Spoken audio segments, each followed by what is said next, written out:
الحمد لله نحمده ونستعينه ونستغفره ونؤمن به ونتوكل عليه ونعوذ بالله من شرور أنفسنا ومن سيئات أعمالنا من يهده الله فلا مضل له ومن يضلله فلا هادي له ونشهد أن لا إله إلا الله وحده لا شريك له ونشهد أن محمدا عبده ورسوله صلى الله تعالى عليه وعلى آله وصحبه وسلم تسليما كثيرا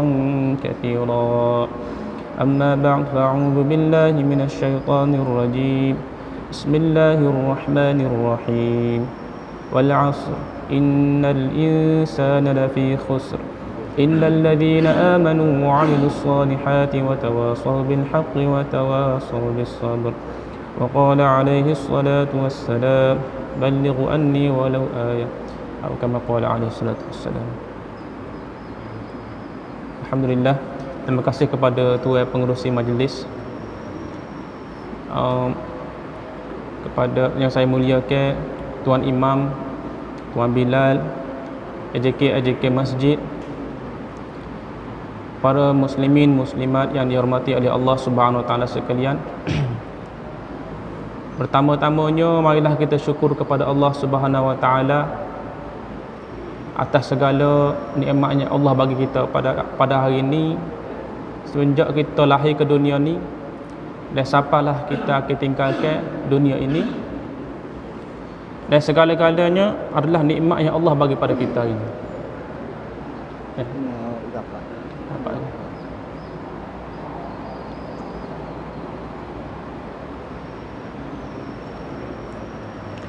Jadi nikmat Allah ni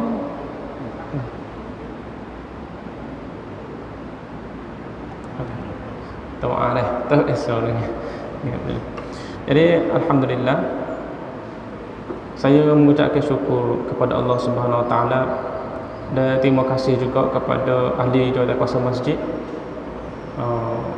Banggu Telipuk tak? Masjid Banggu Telipuk. Saya sebenarnya dijemput oleh sahabat saya, Abang Syakiri kita ni, MA kita di Jurang.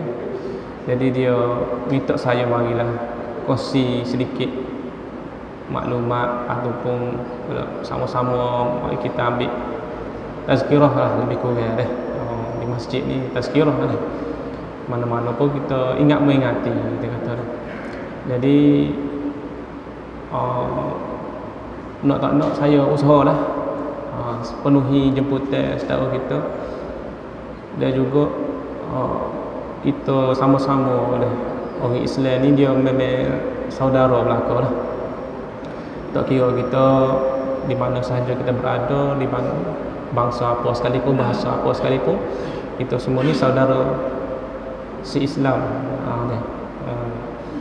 Jadi sebenarnya Allah Ta'ala juga yang mengatur segala-galanya. Tak terfikir pun saya nak mari ke sini, tak pernah mari lagi ke sini.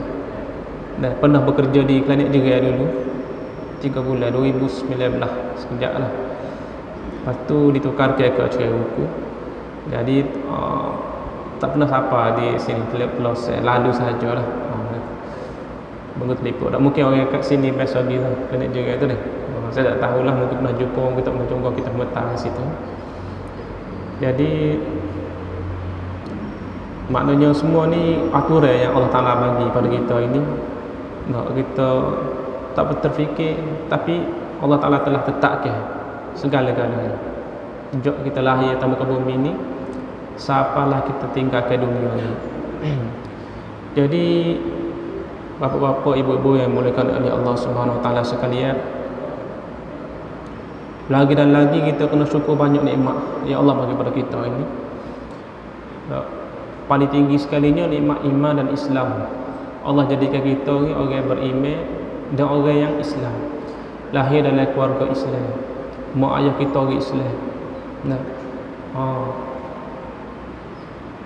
Sebab nikmat ni paling tingginya, dia akan berkekalan sampai ke akhirat. Orang yang ada iman dalam hati dia sebesar zarah insya-Allah dia akan masuk dalam syurga juga.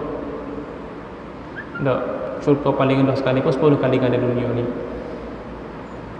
Dan Allah bagi kita nikmat yang paling tinggi sekali sebab kita boleh kenal Allah kita, Tuhan kita yang menciptakan kita, yang memelihara kita, yang menjadikan kita, dan kita tahu mana tempat kita nak suruh segala masalah mari dari kehidupan kita. Kita tahu mari daripada masalah mari daripada kita ni yang mari daripada Allah, dan juga dia akan kembali kepada Allah, penyelesaian pun daripada Allah.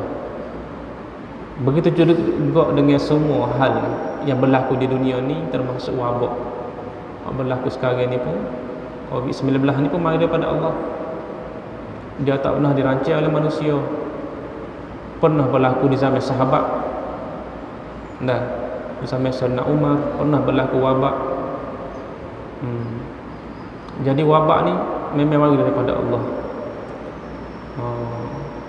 Yes, ujian bagi orang mukmin, bagi orang beriman dia rahmat. Betapa banyaknya rahmat Allah nak turun pada kita ini, Allah akan uji kita. Jadi ujian yang Allah bagi pada kita ni yang satu rahmat bagi orang mukmin, tapi satu azab bagi orang yang tak beriman kepada Allah, satu azab.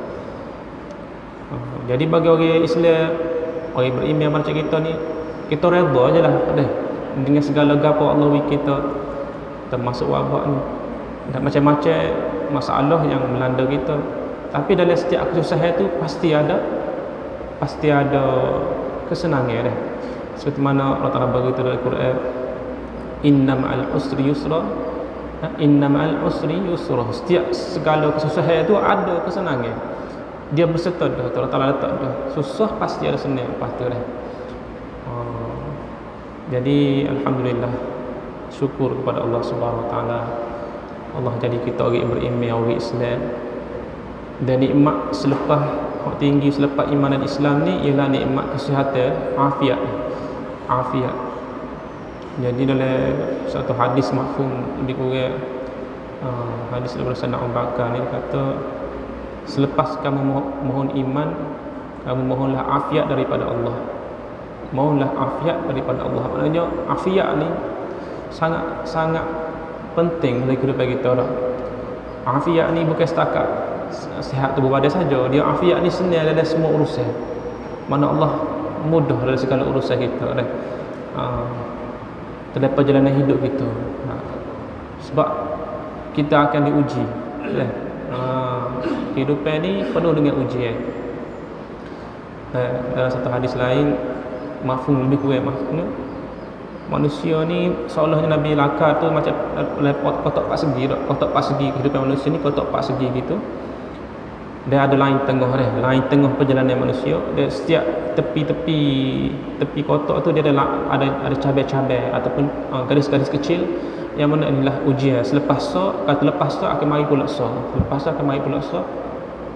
Siapa lain tu dia akan bersilang dengan lain yang keluar daripada kotak. Itulah kematian kita. Dan lain yang keluar daripada kotak tu adalah angin-angin kita yang mana tak tercapai. Jadi macam-macam angin-angin kita ini. Angin-angin kita ni panjang dah. Macam-macam kita. 10 tahun lagi, 20 tahun lagi kita nak buat apa.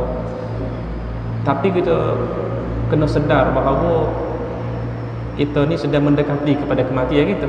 Betul tak? Kita sedang menghadapi semakin dekat dengan kematian kita. Tak? Dia mati ni mudah je. Dia ada celah-celah lorak lagi ni je. Dah celah kita lorak, dia mari. Malaikat maut akan mari bila-bila masa, sebab kita tak tahu bila kita nak pergi. Dah. Yang pastinya kita akan pergi juga, kullu nafsin za'iqatul maut. Setiap nafas nyawa pasti akan merasai kematian. Jadi kita akan merasai kematian dah setiap orang kita ni. Nak tak nak kita kena lalui juga. Jadi masalahnya ialah selepas kematian kita itulah. Macam mana keadaan dalam kubur, barzakh kita, macam mana dalam keadaan mahsyar, sirat kita, syurga apa dengan aku tak tahu lagi kita ni. Tak ada jaminan lagi. Cuma kita kena ikhtiar dan doa. mohon daripada Allah Subhanahu Wa Taala, mudah-mudahan Allah Taala jadikan kita ahli syurga dia, orang yang Allah Taala redha, orang yang Allah akan dapat rahmat daripada Allah Subhanahu Wa Taala. Jadi Allah Taala bagi pada kita ini adalah amanah. Diri kita, harta kita, masa kita ni ialah amanah daripada Allah, yang mana kita akan disoal balik di akhirat. Apa dia kita guna? Satu orang hamba daripada masyarakat esok, dia tak akan berganjak kaki dia selagi mana tak disoal 4 perkara. Pertama sekali, waktu muda kita mana kita habiskan. Yang keduanya, usia kita mana kita habiskan. Di mana kita dapat rezeki kita, lagu mana cara kita dapat rezeki, dan mana kita belanjakan rezeki kita. Ilmu kita mana kita tahu, kita dapat amal tu. Jadi kita pakat muhasabah diri kita bagaimana keadaan esok kita.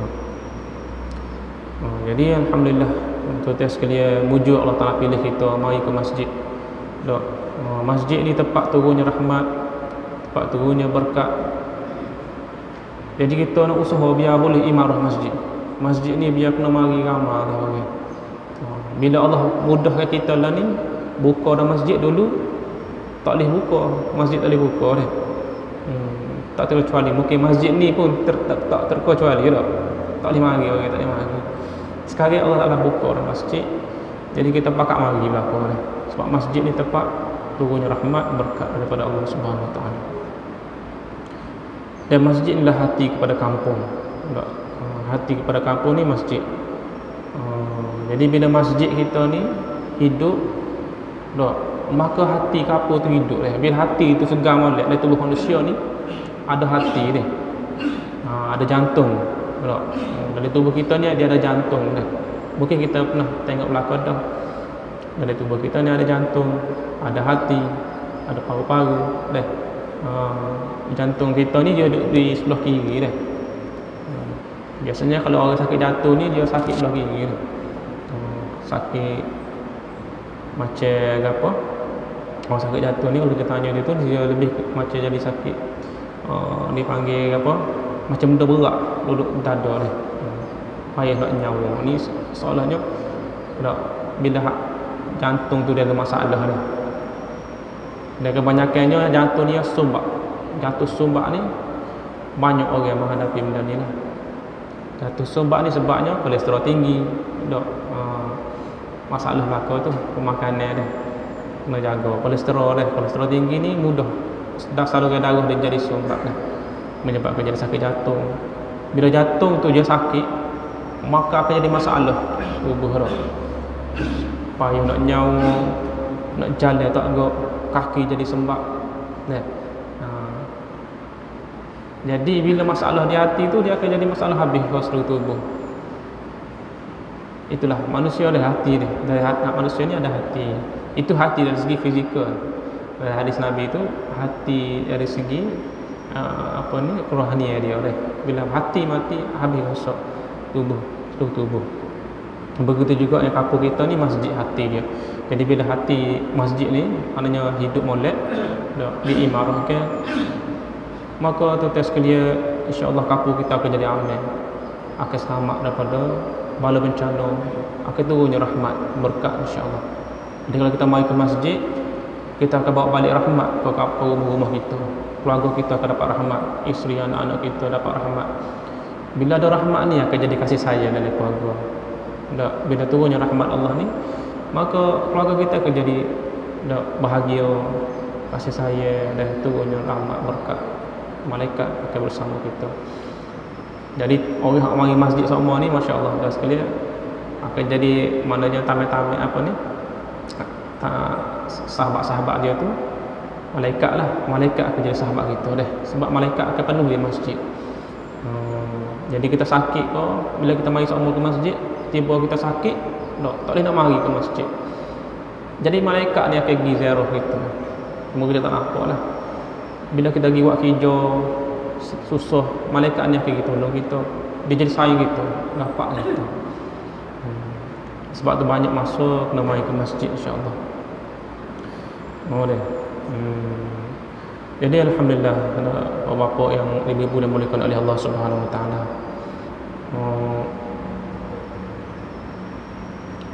Jadi nikmat kesihatan ni sangat sangat besar nilai yang Allah bagi pada kita. Kalau kita jaga betul kesihatan kita, insya-Allah kita boleh mari ke masjid, boleh buat amal ibadat, boleh buat usaha ke atas agama Allah, tinggikan kalimah-kalimah Allah Subhanahu Wa Taala. Jadi tuan-tuan sekalian, sebab tu kita kena pakat jagalah kesihatan kita dan tubuh badan kita dari segi jasmani dan juga rohani. So kita kena jaga makan ni, kena jaga tubuh badan kita, so lagi kerohanian kita. Dua-dua ni sangat penting. Makanan roh ni ialah lagu ni lah, majlis-majlis ilmu, majlis zikrullah, majlis yang mana kita mengati Allah, mengati benda-benda akhirat, majlis yang mana kita duduk baca Quran, zikir kepada Allah. Jadi majlis lagu ni dia akan menyegarkan roh kita ni.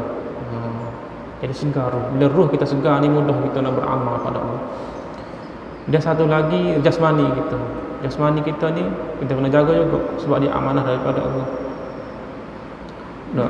Tubuh badan kita ni jasmani daripada Allah Subhanahu Wa Taala, yang mana amanah daripada Allah. Dari segi pemakanannya, dari segi maknanya kesihatan tubuh lah, mana kita kena jaga lah. Jadi tuan-tuan sekalian, bapa yang dimulakan oleh Allah Subhanahu Wa Taala,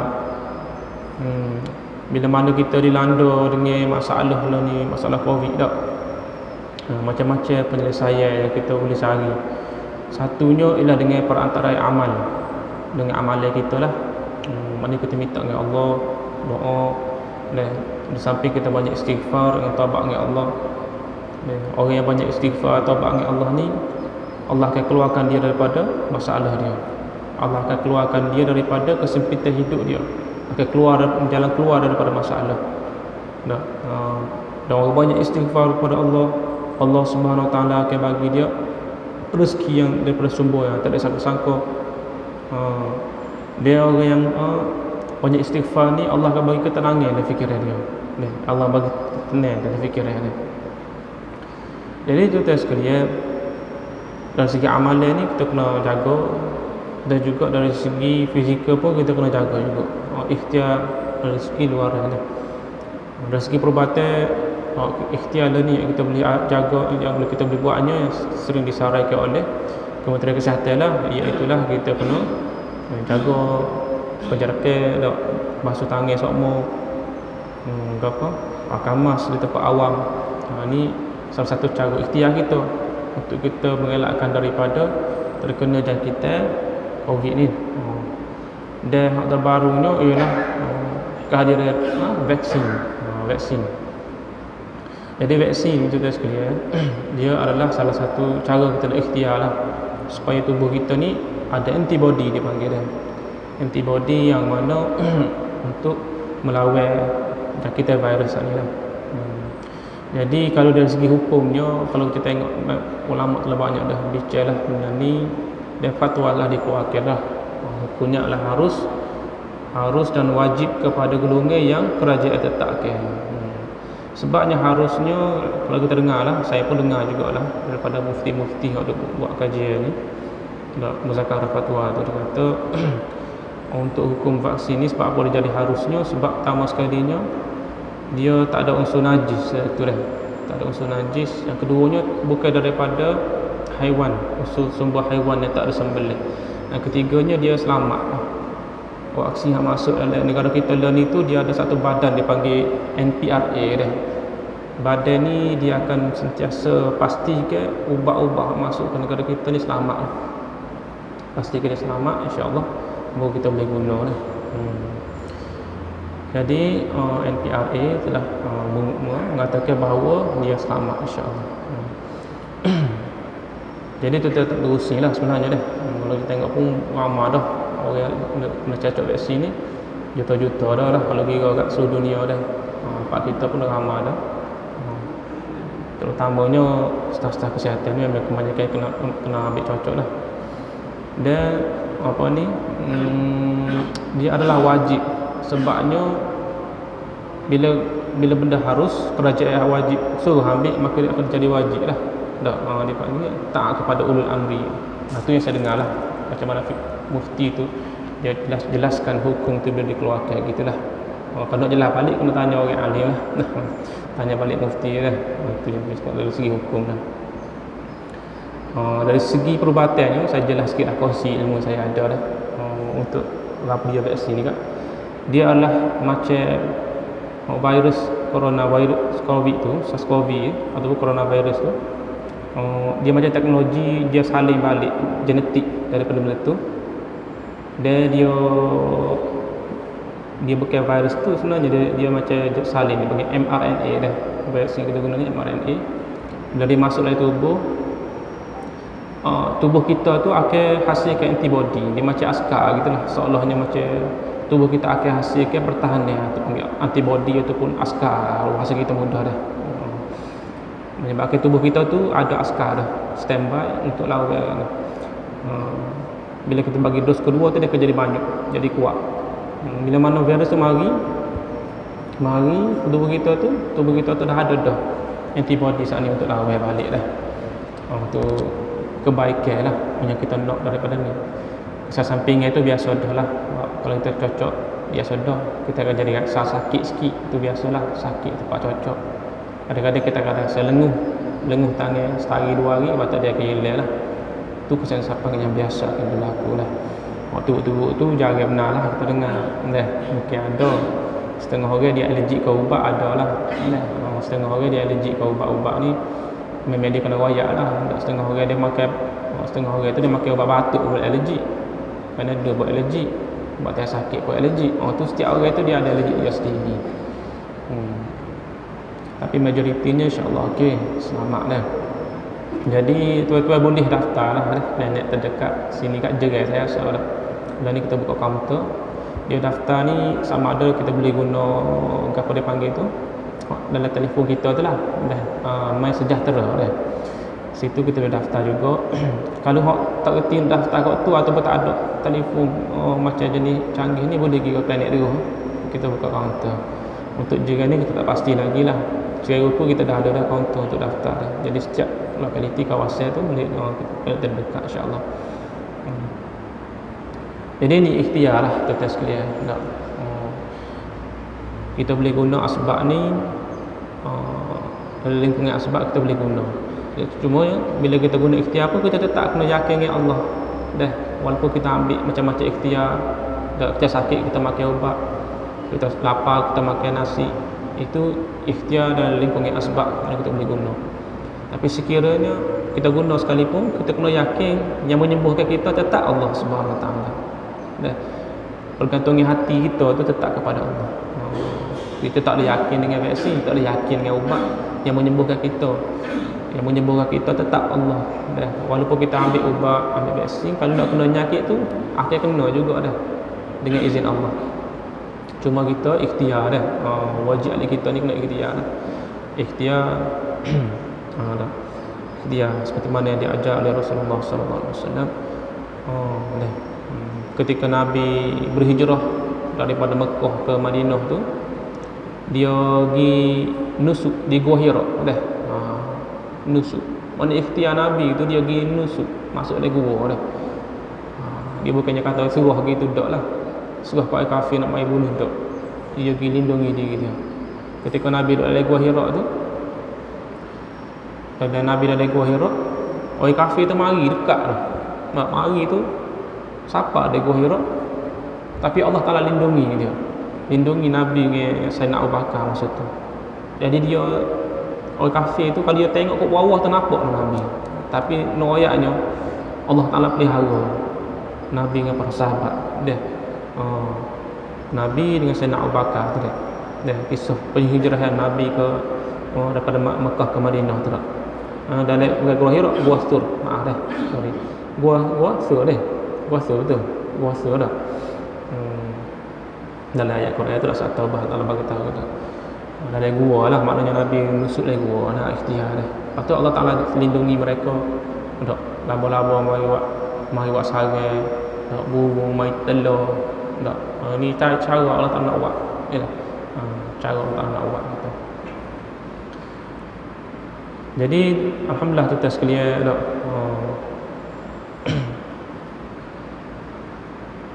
Sebenarnya ni pun nikmat Allah Taala juga bagi pada kita.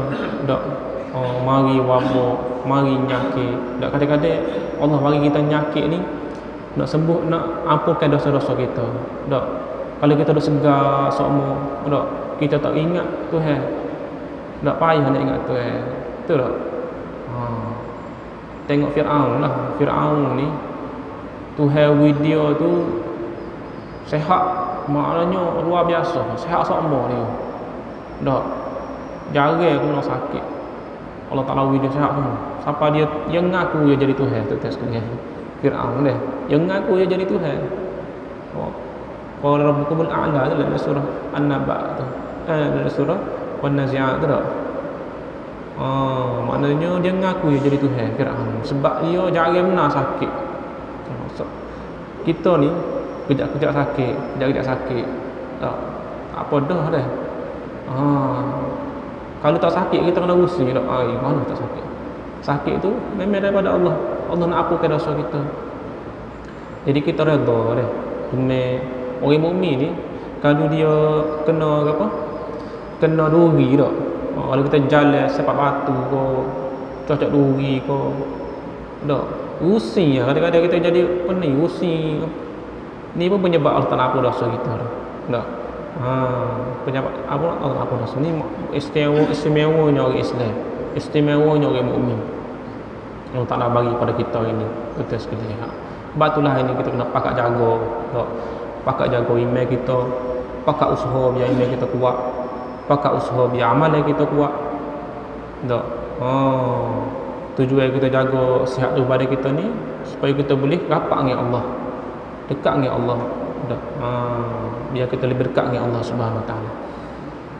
Jadi kita sekalian sampai kita dah buat usaha ada nak habiskan hayat kita, tak, kita dah jagalah amalan-amalan harian kita dari segi amalan infradi kita, zikir kita, Quran kita, semaya kita, semaya fardu kita di awal-awal waktu, tak, semaya-semaya sunat kita kena banyak. Sebab semaya fardu ni kadang-kadang kita banyak rosak juga dah, khusyuk pun kadang-kadang tak ada. Akad takbir tak tahu gimana kadang-kadang dah fikiran kita. Sebab syaitan ni dia akan usaha biar tak khusyuk dah semaya. Kadang-kadang aku yang mana-mana banyak aku yang semaya fardu tu kita kena maknanya tampung dengan semaya sunat-sunat kita. Semaya sunat kita kena banyak semaya sunat dah. Semaya sunat aku banyak kena jaga semaya duha. Semaya duha ni berkat rezeki tak kalau kita jaga sungguh. Kalau kita istiqamah 2 rakaat semaya duha ni, walaupun dosa buih di lautan, seolahnya buih di lautan dosa ni, Tuhan boleh hapuskan kita sekalian. Semaya sebelum awal fardu, sebelum fardu, selepas semaya fardu, tak, bangun malam, tahajud, dah semaya tahajud. Semaya tahajud ni akan memberi kesihatan tubuh badan kita lah, insya-Allah. Tak, jaga semaya tahajud. Kalau kita baca Quran, insya-Allah, tak, Allah akan bagi kita kekuatan pada ingatan kita. Tak, pandangan mata kita ke diri, kekuatan pada ingatan kita. Jadi Quran itu sekalian dia kalamullah. Dia kalamullah. Dia adalah kalamullah, mari daripada Allah. Jadi kalau kita nak dekat dengan Tuhan, nak dekat dengan Allah, kita kena jaga Quran kita. Hari-hari kita kena baca. Satu kita baca, keduanya kita kena tadabbur, kena tahu makna dia. Gapo dia Allah nak sampaikan kita daripada Quran ni. Lebih-lebih kata kita nak dekat dengan Ramadan ni, dekat dengan bulan puasa tak? Bukan bulan puasa, bulan Ramadan. Bulan puasa, bulan Ramadan. Bulan Ramadan ni dia bukan setakat puasa saja kita sekalian. Bulan Ramadan ni turunnya Quran. Tak, turunnya Quran. Allah Ta'ala turun Quran tu di langit pertama seperti Quran. Dan Allah Ta'ala turunkan sikit-sikit kepada Nabi sallallahu alaihi wasallam. Di bulan Ramadan ni memang kita akan kena perbanyakkan baca-baca Quran kita. Tak. Bukan setakat kita baca, kita usaha biar kita boleh faham tadabbur Quran dah. Khatam Quran tu bagus, alhamdulillah. Kita kena faham juga makna dia. Patutlah maka kita kena usaha insya-Allah. Jadi lah ni lagi kita kena pakak-pakak buat persiapan insya-Allah dah. Buat persiapan dengan baca Al-Quran kita hari-hari insya-Allah. Kalau boleh kita baca satu juzuk satu hari kalau boleh insya-Allah. Quran ni jadi teman kita. Quran lah teman kita dunia akhirat. Bila kita masuk kubur esok pun Quran ni lah akan bersama kita. Dia akan jadi pemuda yang sangat kacak. Dia akan bersama kita. Bila kubur mahsyar mizan dia akan bawa kita sampai masuk syurga Allah insya-Allah. Jadi kita sekalian kita kena usaha biar boleh. Kalau tak pandai baca Quran, kita pergi mengajar, kita kena belajar untuk guru, budak ramai sekitar kita ni boleh mengaji Quran. Kita kena belajar mereka. Kalau pandai baca Quran dah, kita ajar orang lain pula. Dan kita boleh amalkan juga. Kita kena baca semua insya-Allah. Dan untuk kita amalkan dalam kehidupan kita. Quran lah sahabat kita, teman kita. Satu ayat kita baca, satu huruf Allah ganjar 10 kali ganda. Alif, lam, mim tu bukan satu huruf. Alif satu huruf, lam satu huruf, mim satu huruf. Satu huruf Allah Ta'ala bagi ganjaran 10 kali ganda. Ni. Pas dalam Quran kalau kita baca berapa huruf dah? Bismillahirrahmanirrahim tu berapa huruf dah? Ni. Nak baca Al-Fatihah tu berapa banyak huruf dah? Dah. Jadi murahnya Allah Ta'ala pada kita ini. Dia tu sekalian kita kena banyakkan sedekah. Sedekah ni juga Allah Ta'ala bagi jalan pada kita. Kita sedekah ni salah satu cara untuk kita sembuhkan penyakit kita. Satu hadis lah mafhum lebih kurang. Rawatlah pesakit kamu dengan banyakkan sedekah. Ini sedekah tu sekalian Allah bagi kita afiat, kesihatan tubuh badan. Kita banyakkan sedekah insya-Allah. Hari-hari kena sedekah. Sedekah tabung. Ada tabung masjid ke. Banyak orang buat sedekah pagi pagi-pagi ia sedekah boleh tabung. Boleh tabung cukup boleh pergi ke masjid, pergi ke orang miskin, orang susah. Ramai di kalangan kita. Lebih-lebih lagi lah ni musim-musim PKP ni orang hijau banyak macam-macam jenis masalah. Jadi orang ada berada, kita ada sikit samah dua ni, kita boleh tolong sahabat-sahabat kita. Tak, hak mana lebih, hak mana kita tak, kita keperluan kita cukup dah, anak isteri kita cukup belaka dah. Hak mana lebih tu kita cepat-cepat cari dah. Orang miskin, orang susah. Tak, banyak sahabat-sahabat kita ni. Di tempat kita lebih lagi kalau di luar-luar negara, orang susah lagi ramai. Tak, tempat-tempat berlakunya peperangan contohnya Syria, Rohingya, macam-macam masalah. Kita boleh tolong sedekah, banyakkan sedekah. Dan salah satu sedekah ni kelebihan dia akan menghadar kita daripada azab esok. Dalam satu hadis tu lebih kurang mafhum dia, sedekah walaupun sebelah biji tamar tu akan menghadap pada azab esok. Maknanya walau sikit sekali pun kita sedekah dengan hati yang penuh ikhlas, insya-Allah dia akan jadi selamat pada kita. Jadi orang banyakkan sedekah kita sekalian. Kita akan dapat balik harta kita di akhirat. Seolah-olah macam kita simpan dalam bank lah, dalam bank akhirat kita panggil lah. Sikit-sikit kita simpan dah. Kalau kita ada banyak kita simpan, ada sikit kita simpan. Simpan. InsyaAllah kita akan ambil balik di akhirat nanti. Kita dapat balik di akhirat nanti insyaAllah. Kat dunia pun dia tak jadi miskin. Orang banyak sedekah ni kita tengok dah, terbukti dah. Orang paling famous dan juga kita tengok dah dalam Facebook ke. Ada Ustaz Abid Liu masa dengar dah. Dia wui Allah Ta'ala wui dia banyak lagi. Tak pernah miskin pun dia tidak wui ke orang sama. Kita jadi miskin pun tak jadi mufil. Allah Ta'ala tambah lagi pada dia. Sebab janji Allah dalam Quran tu seolahnya kita tanam sebiji sebutir satu biji benih, dia akan menumbuhkan satu pokok yang mana ada 7 tangkar, ada 7 jula dah. Satu jula tu ada 100 biji benih pula. Jadi kali dengan 7 kali dengan 100 700 kali ganda. So kita ubi 700 kali ganda pula Allah. Jadi kita kena yakin sedekah tak akan kurangkan harta. Tak kurang sikit abuk tu semua. Allah Ta'ala akan tambah lagi. Allah akan tambah lagi. Jadi kita jangan rusing deh. Ini moya habis dari moya ada. Wili moya Allah tambah lagi lepas tu dah. Jadi rezeki ni tak semestinya ikut duit tuan sekalian. Rezeki kita ni bukan duit saja dah. Rezeki kita ni kesihatan tubuh badan pun rezeki dah. Anak-anak soleh pun rezeki. Dah. Kita sekalian. Banyak lagi cara Allah Taala boleh bagi kita rezeki. Dah. Ini kita banyakkan sedekah. Sebelum Allah ambil nyawa kita. Sebab dalam Quran tu Allah Taala bagi tahu orang yang mati ni bila malaikat maut ambil nyawa dia tu, dia minta nak tangguh. Minta nak tangguh sekejap, buat apa? Fa asaddaqa, nak sedekah. Atau tu nak wui, harta nak wui. Masa nak mati tu, nyawa dia leku, kita baru nak wui, tak jadi kita sekalian. Kita bila ni insya-Allah. Boleh. Sedekah banyak. Sedekah banyak. Sakit sedekah lah tu. Kita lagi kita sakit, wui sedekah lah. Insya-Allah Allah bagi syifa di samping kita makan ubat lah. Di samping kita ada penyakit, kita kena pergi klinik dah. Dan kita tak si ikhtiar tu pula salah dah. Kita kena ikhtiar juga. Maknanya kalau kita sakit, darah tinggi, kecil manis, kita kena pergi lah ambil ubat klinik dah. Jangan biar gitu. Kalau tidak dia kena tu jadi teruk lalu dah. Macam-macam komplikasi akan berlaku. Jadi kita usahalah, insya-Allah dah kita ikhtiar, doa minta dengan Tuhan. Di samping dalam keadaan kita dalam perjalanan lah kehidupan kita ni nak balik jumpa dengan Allah Subhanahu Wa Taala.